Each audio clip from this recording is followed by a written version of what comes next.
T'arrives. Hé, Gina! Hé, Med! Hé, Med! Patron, le Made in Japan. Salam et bienvenue dans mon humble et misérable caverne. Noble vizir, voulez-vous vous asseoir? Nous serons plus à l'aise pour parler. Voilà.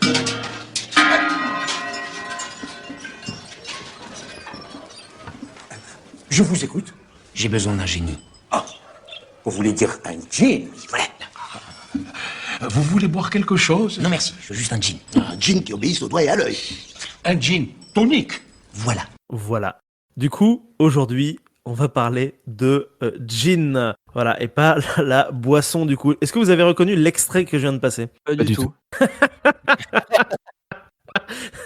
C'est Is No Good, le film avec Michael Young.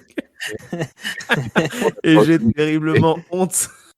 Mais en même temps, c'est tellement drôle d'avoir pu caser ça à un moment donné dans un enregistrement. Ce film qui est une purge infâme, hein, bien évidemment, mais qui est un film français où on parle de gin à l'intérieur. Et du coup, comme à chaque fois, je mets toujours un peu des extraits de films avant. Je voulais mettre d'abord Aladdin, mais Aladdin, on ne dit pas gin, on dit génie. Et vous allez voir que c'est pas réellement la même chose.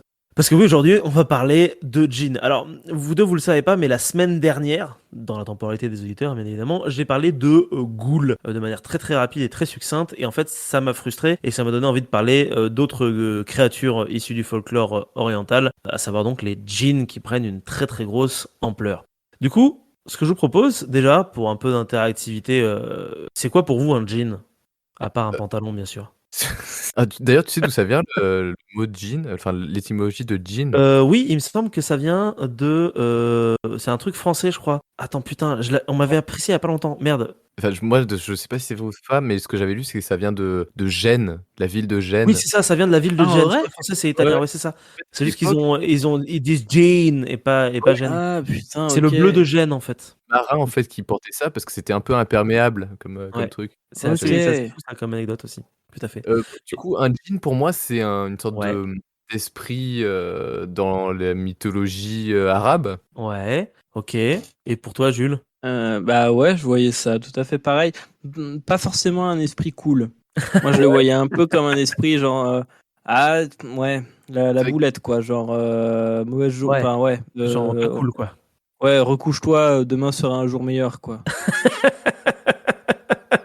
Vous êtes pas loin du compte. D'ailleurs, je précise que je viens d'avoir ça en tête, mais il existe il y a un film français qui est sorti, je crois, il y a quelques années, qui s'appelle juste Jean et qui parle de soldats français pendant la guerre d'Algérie qui débarquent dans un village et qui dérangent des djinns et qui se font poutrer la gueule. Parce que vous allez voir que les djinns, ils sont pas là pour enfiler des perles. Les djinns, ce sont des créatures qui sont issues du folklore dit pré-islamique, à savoir donc avant l'arrivée de l'islam. Il est en réalité très difficile de savoir le point de départ de ce mythe, car suite à l'arrivée justement de l'islam sur l'ensemble du pourtour méditerranéen et de l'Asie mineure, il va y avoir une homogénéisation de ces créatures, notamment au travers du Coran. Mais du coup, qu'est-ce que c'est au juste un djinn? Et là, c'est justement toute la difficulté de la chose, car vous allez voir que même si les créatures sont très sourcées grâce à l'islam et au Coran, il reste difficile de faire un portrait exhaustif du djinn. Du coup, moi je vous propose de reprendre la base. Le mot djinn vient de l'arabe littéraire jama, qui signifie caché. Il se trouve d'ailleurs que, comme par hasard, c'est le même mot en berbère. Alors, qui a influencé qui? Est-ce que le djinn serait berbère à l'origine? Peut-être, peut-être pas, je ne sais pas, je ne vais pas divulgacher la suite de cette chronique. D'ailleurs, tiens, tant qu'à parler d'étymologie, autant parler du génie. Pourquoi avoir une traduction comme celle-ci en Europe? Parce que oui, le djinn, il est pas très bien connu en Europe, il a surtout été transformé en un génie, le fameux génie d'Aladin. Et ben justement, ça tombe bien parce que les premiers textes traduits sont ceux des contes des 1001 nuits, qui sont en perse et qui vont populariser les mythes et légendes orientales dans l'Europe du 18e et 19e siècle. Les traducteurs vont alors choisir de ne pas traduire le mot littéralement, mais de lui donner un équivalent récupéré dans des mythes européens. Le mot génie vient de genius en latin et de génos en grec, qui signifie générer ou former. Le mot génie correspond ainsi à une divinité tutélaire romaine qui porte quelques similitudes, comme nous allons pouvoir le voir, avec les djinns. Il est possible que les traducteurs aient en réalité souhaité faire un parallèle entre la notion de génie, individu exceptionnel, et le mot djan en arabe qui signifie esprit individuel de l'être. En gros, quelqu'un de très intelligent. Notez bien que les pouvoirs les plus connus du djinn est celui d'exaucer les vœux et donc de générer ou de former des choses. Génos en grec, générer, former. Voilà donc pour l'étymologie, comme je le disais, vous allez vous rendre compte que on va apprendre encore plus de choses derrière. Dans le folklore pré-islamique, on retrouve les djinns comme étant des créatures liées au monde des esprits ou au monde de l'invisible. Ils sont capables de prendre plusieurs apparences, le plus souvent de serpents, ou alors même carrément d'hommes, voire même le plus souvent de femmes. Ils seraient ainsi capables carrément même de posséder les humains. Si vous voulez trouver un djinn, rien de plus simple. Ils sont partout autour de vous car leur monde est en réalité parallèle au nôtre. Mais vous aurez toutefois plus de chances d'en croiser dans le désert, ou alors dans des points d'eau, ou alors dans des forêts. Bref, dans des endroits où il n'y a pas forcément des humains. C'est ça qui est intéressant dans les djinns, c'est que, à l'instar des créatures du petit peuple en Europe, ou alors même encore des yokai au Japon, ce sont une fois de plus des esprits qui sont liés à des lieux naturels où il n'y a pas vraiment d'humains. En fait, c'est rigolo parce que plus je fais des chroniques sur le folklore de manière générale, quelles que soient les civilisations, je me rends compte qu'à chaque fois, il y a cette tendance à foutre des esprits un peu chelous, ni gentils ni mauvais comme on le verra, dans des lieux liés à la nature. Au final, à chaque fois, chaque civilisation fait la même chose, c'est juste une adoration de la nature, mais on lui donne des noms différents en fonction de sa propre civilisation. Puis, si on fait un parallèle avec ce qui se passe en Europe pour le petit peuple, normalement, il y a toujours un événement qui a lieu, qui change radicalement la perception que les humains ont de leur propre folklore. À votre avis, qu'est-ce que c'est ? Un événement qui a lieu, qui change... Ouais, et tout d'un coup, pouf, il y a des lutins partout, tout d'un coup, bam, il se passe quelque chose et on dit bah, les lutins, caca. Ah, le christianisme. Tout à fait, ouais, exactement. À chaque fois, en gros, vous avez le christianisme qui arrive avec ses gros sabots, qui écrase tout ça en disant bah, c'est des démons. Puis ensuite, au 19e siècle, il y a un mec qui est là, qui récupère le folklore, qui écrit des bouquins, c'est acté, puis ensuite Tolkien arrive, récupère le truc et fait le Seigneur des Anneaux. Ça se passe toujours comme ça, je vous renvoie à toutes mes chroniques. Mais là, il va se passer quelque chose de différent. Parce qu'en fait, l'islam va avoir une réaction peut-être un peu plus, on va dire, smart que la religion catholique. Parce qu'au lieu de rejeter en bloc les traditions païennes pour en faire des démons et autres créatures des ténèbres, les écrits musulmans vont en fait absorber et les intégrer à leur propre mythologie. Aussi, les djinns deviennent donc des personnages à part entière dans le Coran, en étant ainsi cités plusieurs fois. Ce qui signifie que ma source en réalité pour cette chronique sera majoritairement le Coran lui-même. Donc, Grosse classe. ouais, c'est assez stylé je trouve. Donc dans l'islam, les djinns ont en réalité été créés par Dieu et placés sur Terre bien avant l'arrivée des hommes. Ils ont été créés à partir de fumée sans feu, dans le but de servir bien évidemment Dieu lui-même. Toutefois, à l'instar des humains, ils ne sont pas des servants de base. Ils doivent donc apprendre à reconnaître et à servir Dieu. De fait, comme les humains, ils peuvent être classés en deux catégories, les bons et les mauvais, ceux qui croient et ceux qui ne croient pas. La sourate 72 évoque notamment la conversion de certains djinns par Mohammed. Comme les humains, je ne vous cite pas la sourate parce qu'elle est longue et honnêtement elle est vraiment même carrément très très chiante, mais vous pouvez aller la voir de votre côté. Comme les humains, les djinns fonctionnent en tribus, en royaumes, en famille. Ils peuvent avoir des religions, des relations sexuelles et donc même carrément des enfants. Je vais par contre vous citer la sourate 51, verset 56. J'ai, dans le contexte en l'occurrence c'est Dieu, créé les djinns et les hommes pour qu'ils m'adorent. Ici on voit bien que les djinns et les hommes sont vraiment sur un pied d'égalité, ils sont là dans un seul but, servir Dieu. Mais alors où sont donc les djinns ? Bonne question. Les djinns ont fait leur temps. Dieu décide de se débarrasser d'eux pour y installer sa nouvelle création, les humains. Et quand Dieu il décide de changer les choses, il fait pas les choses à moitié. Il envoie carrément sur Terre une armée d'anges avec à leur tête l'archange Iblis pour les déplacer de notre plan à un autre plan. Alors, est-ce que vous savez qui est Iblis ? Pas du tout.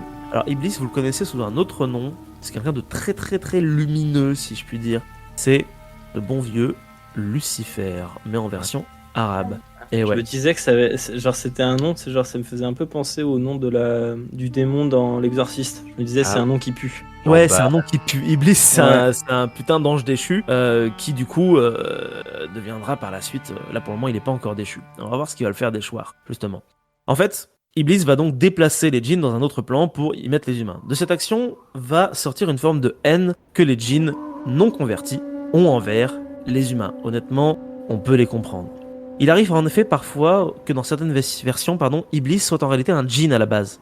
Un djinn tellement aimant Dieu qu'il a été élevé comme un ange finalement. Et en fait, face à cette action, on lui demande de faire, lorsqu'il revient devant Dieu, il refuse de s'agenouiller devant lui. Et du coup, ça plaît pas à Dieu, et en fait, il va renvoyer Iblis sur Terre, et c'est là qu'il va donc devenir Shaitan, Satan. Voilà un petit peu pour l'introduction des djinns dans le Coran.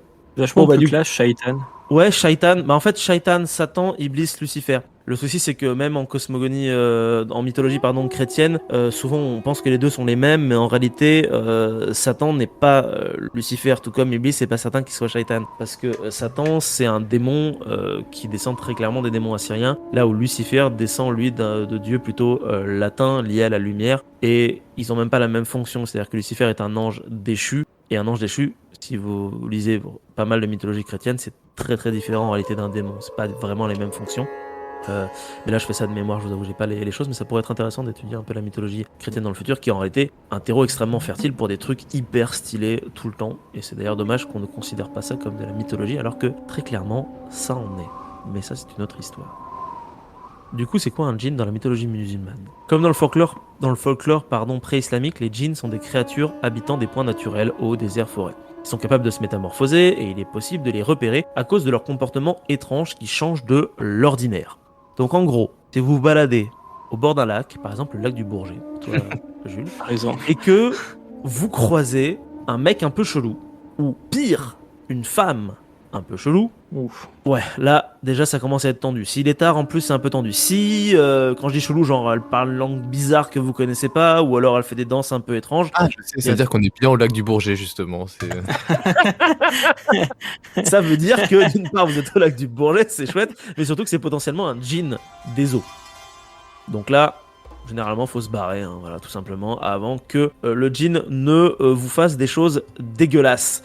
On essaiera de décrire tout à l'heure, souvent à base de possession. Ah yes. Un moyen de repérer les djinns, c'est que souvent, des fois, ils se trompent dans leur métamorphose et ils gardent des bouts d'autres animaux. Donc, s'il se trouve que cette femme a des sabots de bouc, ou alors une queue, ou alors des oreilles bizarres, potentiellement que la métamorphose n'est pas entièrement complète. Voilà. Ok. Je vous renvoie à ma chronique sur les ghouls pour les auditeurs, où les ghouls aussi parfois se plantent en métamorphose. Alors, là, on parle des djinns comme étant des créatures pas sympas, mais ce qu'il faut savoir, c'est que dans l'islam, ils sont aussi considérés comme étant les muses des awagis, à savoir des poètes. Donc, du coup, les djinns inspirent finalement les artistes aussi, d'une certaine manière. En même temps, je veux dire, qui d'autre qu'un artiste se balade au bord d'un lac à minuit, comme ça, avec les cheveux au vent, je ne sais pas. Les djinns, ce sont des esprits du quotidien. Ce qu'il faut savoir, c'est que dans la mythologie islamique, il en existe vraiment pour tout. Dès que vous avez un problème, c'est la faute d'un djinn. Moi, par exemple, ce matin, je me suis retrouvé à 7h30 du matin, pile au moment où je suis rentré dans un rond-point. Bah, c'est sûrement la faute d'un djinn. Mais ça va même plus loin que ça. Votre enfant est malade, c'est un djinn. Votre enfant a une maladie mentale incurable, c'est un djinn. Vous avez des problèmes d'érection, c'est un djinn. Vous avez perdu vos clés de voiture, c'est un djinn.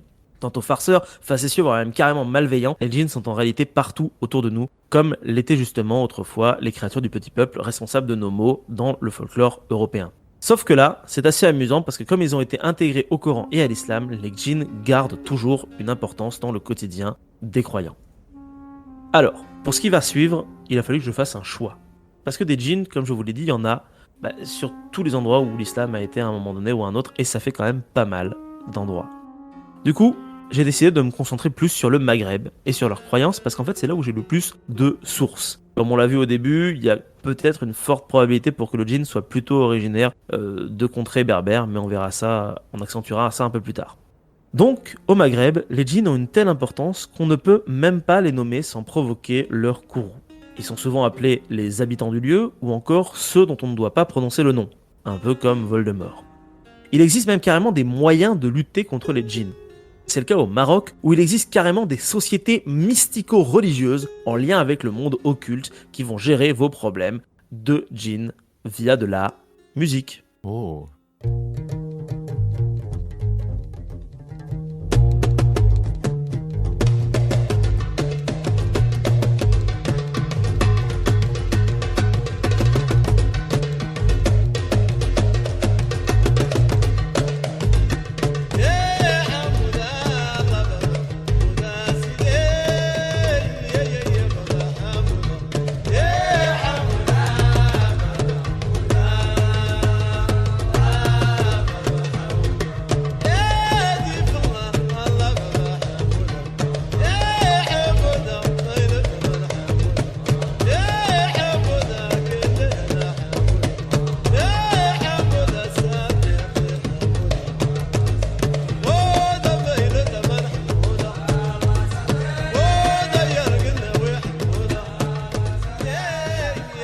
C'est assez hypnotisant.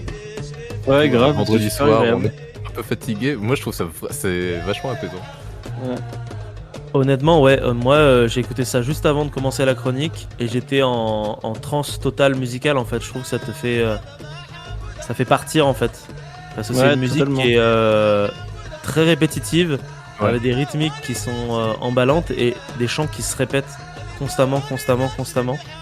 Et je sais pas, il y a quelque chose qui ressort de ça. Et vous allez voir justement que c'est tout le but en fait de ces musiques.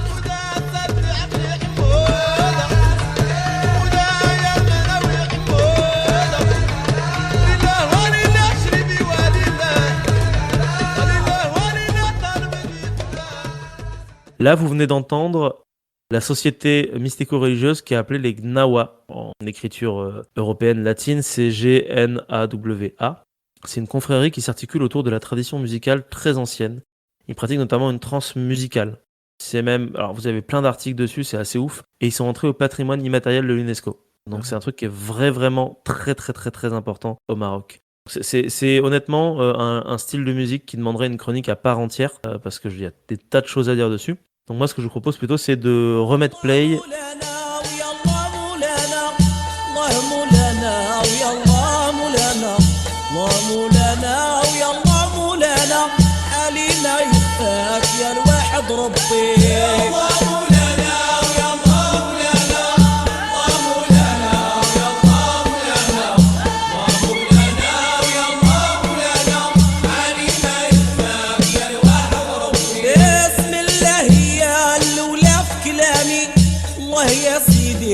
الله يا مولانا بسم الله يا الأولى في كلامي بسم الله يا حجاب كل مسالة يا مولانا ويا الله مولانا الله مولانا ويا الله مولانا الله مولانا ويا الله مولانا علي ما يفهم يا واحد ربي اللي عليه تقولي وعليه سنادي الله يا سيدي الله يا عيسى اللي عليه تقولي وعليه سنادي مولاي محمد خاتم الرسالة الله مولانا ويا الله مولانا الله مولانا ويا الله مولانا الله مولانا ويا الله مولانا علي ما يفهم يا الواحد ربي يا الله يا الحجاج يا اللي تحتالوا. C'est trop Voilà. frustrant, ça s'arrête.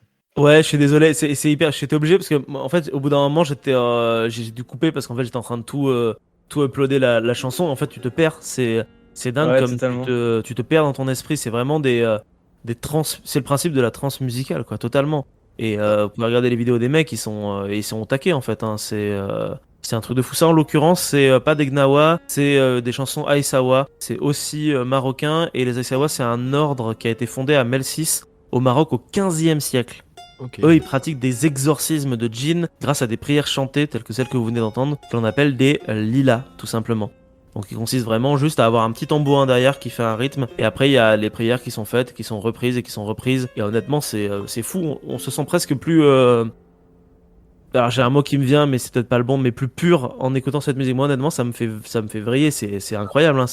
Moi, j'ai l'impression que c'est vraiment des musiques qui sont très accessibles, tu vois. Par exemple, si on compare avec des musiques du Proche-Orient ou des sonorités qui sont plus traditionnelles, ou tu Ouais. sais, qu'en occidental, t'as du mal vraiment à reconnaître, t'as un phrasé musical qui est différent, t'as l'impression que c'est un petit peu dissonant. Alors que là, en fait, c'est très simple, c'est très répétitif. Et du Mm. coup, oui, je pense que quelle que soit ta culture, alors là, tu m'as dit que c'était du Maroc, ça vient du Maroc. Ouais, c'est ça, marocain. Ouais, Ouais.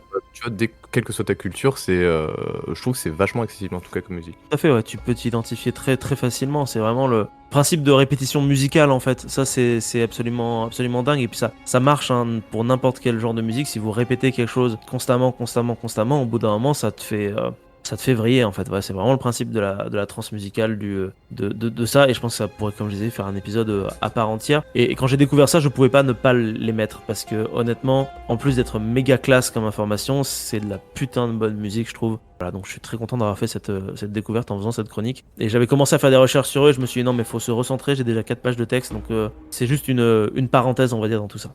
Et du coup, maintenant, ce que j'aimerais faire, c'est essayer de parler un peu purement classification de djinns au Maghreb. Là-bas, on va potentiellement plutôt les classer en 3 catégories. On a d'abord les Efrites, qui sont des djinns faits de feu et de lumière. Dans le cadre du folklore pré-islamique du Maghreb, les Efrites naissent du sang d'un meurtre. Pour le stopper, il faut planter un clou jamais utilisé dans le sang. Alors déjà, vous devriez remarquer quelque chose d'un peu étrange, c'est que je vous ai dit tout à l'heure que normalement dans l'islam, les djinns fonctionnent comme des humains. Ils se reproduisent, ils ont des relations sexuelles, ils ne naissent donc pas normalement de cette manière-là. C'est pour ça que, alors après c'est vraiment juste un point de vue personnel, quand je regarde les sortes de djinns au Maghreb, j'ai vraiment l'impression que c'est des créatures qui semblent presque à part, comme si c'était des créatures presque d'une certaine manière originelles, parce qu'elles n'ont pas encore été déformées, en tout cas par justement le Coran et par l'islam. Après c'est personnel, j'aurais d'autres peut-être hypothèses faites plutôt après derrière. C'est l'Efrit qu'on retrouve le plus souvent dans la pop culture au travers des séries télé, mais surtout des jeux vidéo. Alors là, je vais aller sur Wikipédia et je vais vous dire tout ce qu'on peut avoir comme Efrit dans la pop culture. Des Efrits, on en trouve dans Madame la Diablesse dès 1949, dans American Girl en 2001, dans True Blood, dans Lost Girl, dans Tara Duncan, dans Date Alive, dans One Piece. Mais en termes de jeux vidéo, c'est là où il va être le plus présent puisqu'il est dans Final Fantasy, dans les Tales of, dans God of War, dans Heroes of Might and Magic, dans Baldur's Gate 2, dans Sonic, dans Aura Kingdom, dans Prince of Persia, dans Rise of Nation, dans Overwatch, dans Arma 3. Et j'en ai oublié quelques-uns, j'ai regardé surtout les plus connus. Donc les frites, un gros bonhomme rouge. Les marides, ce sont des djinns des mers et des océans, voire même parfois carrément juste de l'eau. Ils ont la capacité d'exaucer les souhaits, mais seulement s'ils le veulent. Toutefois, il est possible de faire d'un maride son esclave, mais pour cela, il faut le vaincre soit par la ruse, soit par la force. Une fois qu'il vous appartiendra, il ne pourra plus rien vous refuser, et tous vos vœux, il sera obligé de les réaliser. D'ailleurs, ça vous rappelle pas quelque chose, ça, cette histoire de vœux, de génie bleu, tout ça? Et bah du coup, Aladdin. Oui, tout à fait, Aladdin. Mais le Aladdin de Disney, en fait. Voilà. Le génie de Aladdin, si on voulait faire un énorme parallèle, ça serait plutôt un maride. Un génie bleu, donc plutôt lié à l'océan, qui exauce des vœux. Il est à l'intérieur d'une lampe, etc. Bon, ça c'est comme pour les mille et une nuits. Et Jafar, il est de quelle couleur? Je sais Rouge. pas si vous vous souvenez du dessin animé. Il est rouge. Du coup, Jafar, ce serait plutôt un Efrit. Il est rouge, il a des petites flamèches. Il est plutôt en lien avec le feu. Donc c'est rigolo, je sais pas si, honnêtement, je sais pas si Disney a fait des recherches sur les types de génies qui existaient, mais c'est assez rigolo de voir qu'ils ont essayé d'en mettre deux sortes différents, un plutôt bleu et un plutôt rouge. Je pense qu'ils ont plutôt voulu faire les gentils et les méchants, mais je trouvais ça rigolo quand même de le placer ici. Et le dernier type de djinn qu'on peut avoir, le troisième au Maghreb, ce sont les sylphes. Les sylphes, ce sont des sortes d'élémentaires de l'air qui seraient pourvus d'ailes pour voler. Alors, j'ai un problème avec les sylphes, c'est que j'ai beau chercher beaucoup, il y a très peu de sources qui parlent réellement des sylphes. Parce que très rapidement, en termes de mots, ça se rapproche de la sylphe des mythes gaulois. Donc aussi une sorte de génie des airs. Donc, est-ce qu'il n'y a pas eu ici une forme d'acculturation, ne serait-ce que dans les recherches des gens, etc. Je sais pas trop, donc c'est à prendre avec des méga pincettes pour ce qui est du sylphe. D'autant plus que je vais faire une théorie derrière qui sera aussi à prendre avec des pincettes, mais c'est une théorie personnelle que je trouve assez rigolote. Si vous vous rendez compte, en fait les djinns sont classés par élémentaire. Vous avez donc l'élémentaire de feu, l'élémentaire d'eau et l'élémentaire d'air. Ça renvoie pas mal à la pensée d'Aristote dans la classification des 4 éléments, le feu, l'eau, l'air et la terre. C'est exactement ce qu'on a ici. On a 4 types de créatures avec chacun un élément associé. Et là, normalement, vous devriez vous rendre compte qu'il y a un problème dans ce que je viens de dire. Qu'il me manque la terre. Pourtant, depuis le début, je parle de ce 4e élémentaire de terre. À votre avis, qui est-il et où s'est-il caché dans cette chronique? En fait, j'ai la musique de France qui pop dans ma tête de manière constante. Et complètement coup, ailleurs. Non, il faut vous replonger dans votre mythologie biblique, chers amis. Car il existe... c'est genre un golem, mais ben non. Non, justement, c'est pas vraiment le golem. Il peut pas être là. Et non, il peut pas être là. Par contre, vous êtes, des élémentaires de terre. C'est humains. Oui. C'est les humains qui sont de la terre. Putain. Ok. C'est dans le Coran où c'est écrit que Dieu crée les djinns à partir de feu. L'homme est créé à partir de terre. Si on se place du point de vue du Maghreb, on a donc des créatures de feu, mais aussi des créatures d'eau, d'air, et l'homme et la terre. En fait, les 4 éléments sont représentés au travers des djinns et des humains. Humains, Efrit, Madrib, Sylph forment ensemble les 4 éléments primaires dans la pensée européenne. Alors c'est probablement sûrement un énorme hasard et je vais trop loin, mais j'aime bien cette idée parce qu'elle amène un semblant de logique et de sens au travers des différents mythes musulmans sur la créature. Et moi j'adore rajouter des trucs au niveau du sens et de la logique. Donc prenez ça avec des méga pincettes, c'est juste une théorie très personnelle. J'aimerais ainsi du coup terminer par une chose assez intéressante. On sait que les djinns ont été fixés dans le marbre par l'islam, mais on a du mal à trouver leur origine de base. Est-ce que c'est en Afrique? Est-ce que c'est en Arabie? Est-ce que c'est en Asie mineure? Est-ce que c'est en Inde? Et j'aimerais vous apporter donc ainsi une théorie supplémentaire que j'ai essayé de distiller subtilement au cours de cette chronique. Les djinns seraient peut-être tout simplement d'origine berbère. En effet, nous avons commencé cet épisode en parlant d'Espagne et de colonisation, et on va terminer par ça. On va faire un détour sur les îles Canaries. Là-bas, vivaient les Guanches. Alors je prononce sûrement très très mal. Un peuple d'origine berbère. Il se trouve qu'ils ont dans leur folklore des créatures que les Espagnols ont baptisées des génies et qui semblent avoir les mêmes caractéristiques que les djinns. En gros, des esprits vivant partout autour de nous, responsables de nos petits malheurs du quotidien, divisés en 2 catégories, les maxios, les bons, et les tibetchenas, les mauvais. La même classification de base que l'on retrouve chez les djinns. On y retrouve d'ailleurs également le personnage de Guayota, un dieu mauvais associé directement à ces génies. Il semble être leur chef, et il se serait rebellé contre Magek, le dieu solaire. Et pour cela, il est condamné à être enfermé sous terre dans le cœur du pic de Taïdé à Ténérifi. Vous avez sûrement reconnu le parallèle, ça ressemble quand même énormément au mythe d'Iblis dont nous avons parlé au cours de cette chronique. Cependant, comme dirait Dumbledore, cela révèle ici beaucoup de l'interprétation. En effet, les seules sources que nous avons ici sont celles qui ont été rédigées par les Espagnols, qui ont ensuite réduit le peuple des Guanches en esclavage. Ils ont donc rapidement dressé des parallèles entre la mythologie chrétienne qui est la leur, la espagnole, et les mythes païens qui étaient affiliés aux îles. Où se trouve le vrai du faux, c'est difficile de le déterminer ici.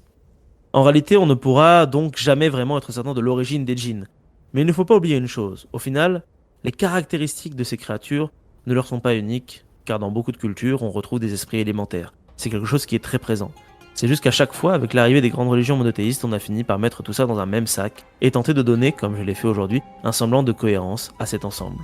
Encore aujourd'hui, le djinn fascine, et vous avez sur YouTube beaucoup de chasseurs de djinns, donc des vidéos plutôt créées au Maroc ou en Arabie, qui, à l'instar de nos chasseurs de fantômes à nous en Occident, vont essayer de tenter de rencontrer les djinns du quotidien. Et c'est ainsi que s'achève cette chronique. En plus, c'est assez logique, en plus, oui, s'ils ont pas de fantômes, Bah mais oui. des djinns, ils chassent des djinns. J'ai regardé des vidéos sur YouTube de mecs qui sont là à faire « Ah, ils parlent arabe, donc je comprends pas ce qu'ils disent, mais ils sont là, ah !» et puis d'un coup ils paniquent parce qu'ils voient un truc bouger. Exactement comme fait le grand JD quand il est dans un château hanté, tu vois. C'est la même, mais avec des djinns. Du coup. Ok. Et il y a un truc intéressant avec le peuple des Canaries, alors je me rappelle plus du nom, mais C'est les Guanches. je crois que c'est leur histoire, il me semble que c'est eux. Une fois, genre, ils sont installés et en fait, ils sont jamais revenus après sur le continent, en fait. Et du coup, ça a créé Non, tout à fait. une culture à part. Il me semble que c'est ça l'histoire. Ouais, et justement, c'est pour ça justement que je me suis basé sur cette idée que le mythe des djinns est peut-être plutôt berbère, parce que ils ont jamais été islamisés, c'est-à-dire qu'ils sont partis du Maghreb avant l'arrivée de l'islam. Et pourtant, quand on regarde les traces de leur civilisation, il y a parfois quelques liens à faire avec ce qu'on peut retrouver dans certaines cultures, justement berbères, et mixer avec cette culture islamique qui a été faite derrière. Mais encore une fois, comme je l'ai dit, le problème c'est que la source elle est chrétienne, donc du coup de base elle est déformée. Les chrétiens ont toujours tendance à faire un bien et mal à chaque fois qu'ils rencontrent des civilisations. Ils ont fait pareil avec les Vikings, à essayer de créer il y a le gentil et il y a le méchant, quoi. Si c'est ta seule source, il faut garder ça en compte, mais si t'en as pas d'autres pour comparer, c'est difficile, tu vois, C'est d'aller ça, plus tout à fait. C'est absolument impossible d'aller plus loin. Si les Espagnols les avaient pas tous butés, en fait, on aurait probablement d'autres choses après derrière. Mais le fait est que, bah voilà, c'est le 15e siècle et du coup, voilà, t'en as parlé pendant ta chronique et eux, ils avaient pas un Espagnol qui les a rejoints pour les aider pendant quelques instants, malheureusement. C'est clair. Voilà. Comme quoi, tout est lié toujours dans cette émission, c'est ça qui est fou. Et on peut toujours trouver des liens à faire. Surtout que t'es doué pour Oui. trouver les liens. Oui, à force, j'ai l'habitude. Du coup, chez vous, si jamais vous sentez que vous n'êtes pas tout seul, qu'il y a une présence, qu'il y a des djinns, écoutez les musiques que je vous ai mises et peut-être que ça vous permettra de rentrer en transe et d'exorciser votre lieu finalement. Grande classe. Ma résidence étudiante s'appelait la résidence djinn. Ah, Inquiétant. Incroyable. Des fois, je me sentais pas seul. il y avait comme une présence qui était là. Si ce petit instant passé en notre compagnie vous a plu et que vous avez envie d'en passer d'autres avec nous, eh bien n'hésitez pas à vous abonner, mettre un petit pouce bleu, partager la vidéo ou encore nous suivre sur les réseaux sociaux. Sachez que vous pouvez aussi écouter cet épisode dans son entièreté et pour cela vous n'avez qu'à vous rendre dans la description de la vidéo. Je vous dis à très bientôt pour à nouveau écouter un petit peu de tout et surtout un petit peu de rien.